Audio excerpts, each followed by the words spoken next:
নমস্কার। পিতৃঋণ কি শোধ করা যায়, সেটা নিয়ে একটু বলার চেষ্টা করছি। কলমে ইন্দ্রাণী মণ্ডল।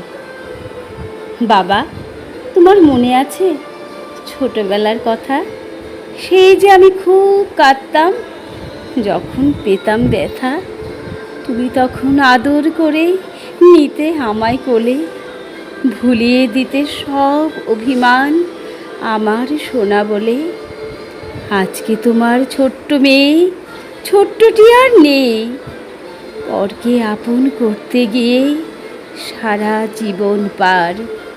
তোমার মেয়ে আজও কাঁদে যখন সে পায় ব্যথা। মাথায় হাত বুলিয়ে আজ আর কেউ শুনে না কথা। মারে বলে আদর করে কেউ মুছে না জল। নীরব ঘরের গোপন কোণে অশ্রুই সম্বল। ভাবছ বুঝি ফিতে বাঁধা ফ্রক পরা সেই খুকু কি করে এত বড় হলো, ছিল যে এইটুকুই। মাতৃঋণ শোধ করেছি, এখন আমি পর। ভীষণ ভীষণ আপন এখন আমার শ্বশুর ঘর।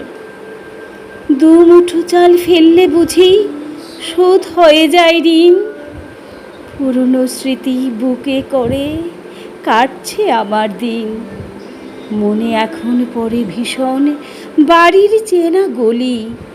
সেসব কথা মনটা খুলে কার কাছেই বা বলি। আমার কথা ভেবেই তোমার বাড়ছে বলি রেখা। আমার কথা ভেবেই মানিয়ে নিয়ে চলাই জীবন তোমার কাছেই শেখা। যতই আমি মানিয়ে নেই, যতই আমি মানিয়ে নেই, যতই করি ঘর, তবু আমি এদের কাছে পরের মেয়ে পর। সত্যি করে বলো বাবা, সত্যি করে বলো, নইলে কিন্তু আরি। মেয়েদের কি সত্যি করে হয় না নিজের বাড়ি?